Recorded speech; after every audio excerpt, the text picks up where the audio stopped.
E aí, cabeça? Você sabia que esta sequência 3, 5, 8, 12 geralmente cai em testes de QI?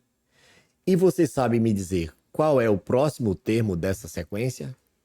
Se sabe, parabéns. Se não sabe, tudo bem. É isso que nós vamos ver a partir de agora, estudando as progressões. Mas antes de entrarmos nas progressões propriamente ditas, progressões aritméticas e geométricas, vamos falar um pouco sobre as sequências numéricas. Sequências numéricas, o que são, afinal? São sucessões de números que obedecem uma ordem previamente estabelecida. Então, como vocês viram, há uma ordem lógica naquela sequência inicial, 3, 5, 8, 12, onde você pode prever qual é o próximo número da sequência. Tudo bem? Mas nem todas as sequências são assim previsíveis. Porém, são sobre as sequências previsíveis que nós iremos estudar. Quanto à quantidade de termos, as sequências elas podem ser finitas ou infinitas. Elas são finitas quando tem uma quantidade de termos limitada. E são infinitas quando tem infinitos termos ou uma quantidade ilimitada de termos. Quanto ao comportamento, as sequências podem ser crescente, decrescente, oscilante ou constante. Quando é que ela é crescente? Muito simples. Quando cada termo é maior do que o seu antecessor. Agora, tem um asterisco aqui, olha, depois do antecessor, porque, afinal de contas, o primeiro termo não tem um termo antecessor. É com ele que começa tudo, não é? Sim. A sequência decrescente, quando cada termo é menor do que o seu termo antecessor. E, obviamente, novamente aqui o asterisco, porque o primeiro termo aqui, o 128, não tem um termo antecessor. Então, o 128 é menor do que quem?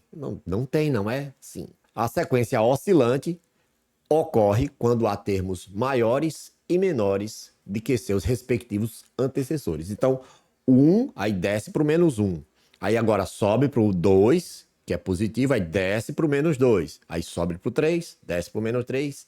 E assim por diante, fazendo uma oscilação, como se fosse uma curva. Na sequência, nós temos aí as sequências constantes, que, como você pode ver, ela é constante. Isso mesmo, o termo não sofre alteração. Cada termo é igual ao seu termo antecessor, com exceção do primeiro termo, novamente, a existência desse asterisco.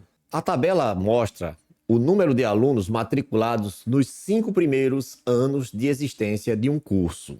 Aqui nós temos o primeiro ano de existência, o segundo, o terceiro, o quarto e o quinto ano. E aqui nós temos o número de alunos que foram matriculados. Note que existe uma relação entre esses números, o ano de existência e a quantidade de alunos, onde a gente pode representar, além da forma de tabela, a gente pode representar também em um diagrama, indicando que nós temos aí o quê? Uma função de A em B. Cada ano de existência do curso determina a posição do seu termo correspondente. Como assim? Observe que o primeiro ano indica o A1, o primeiro termo, que é 32. O ano 2 indica o segundo termo, que é 35. O ano 3 indica o terceiro termo, que é 39, e assim por diante. Ou seja, a gente pode escrever esta sequência simplesmente colocando estes números em parênteses. 32, 35, 39, 36, 37.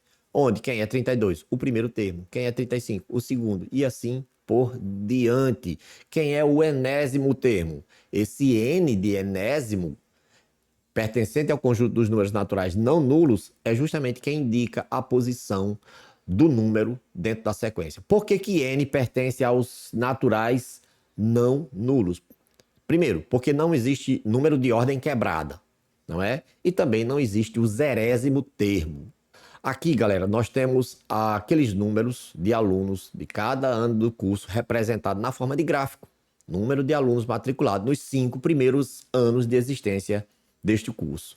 Aí, olhando para os números, será que dá para a gente descobrir quantos alunos irão se matricular no próximo ano, no 6º ano de existência deste curso? E a resposta é Não. Por se tratar de uma sequência aleatória, não é possível a gente apontar o número exato de alunos que irão se matricular no ano seguinte, porque, afinal de contas, depende da vontade das pessoas se matricularem ou não neste curso. Porém, algumas sequências possuem sim um comportamento previsível e podem ser descritas por uma fórmula. Por exemplo, nós temos aqui a sequência dos números quadrados perfeitos. 1, 4, 9, 16. E quem é o próximo? Fórmula do termo geral. A fórmula que gera os termos de uma sequência é conhecida como termo geral ou lei de formação. Se você achou isso parecido com a lei de formação da função, você acertou. Mas aqui, dentro do assunto progressões, a gente usa mais a expressão termo geral. Ok, a sequência dos números quadrados perfeitos, a gente já viu, 1, 4, 9, 16, está em função de quê? Está em função da sua ordem. Cada número é igual ao seu índice elevado ao quadrado. Então, o primeiro termo é 1 ao quadrado, o segundo termo é 2 ao quadrado, o terceiro termo é 3 ao quadrado, o quarto é 4 ao quadrado. E lembra, eu perguntei quem era o quinto termo. É 5 ao quadrado, só pode ser quem? O 25. Muito bem.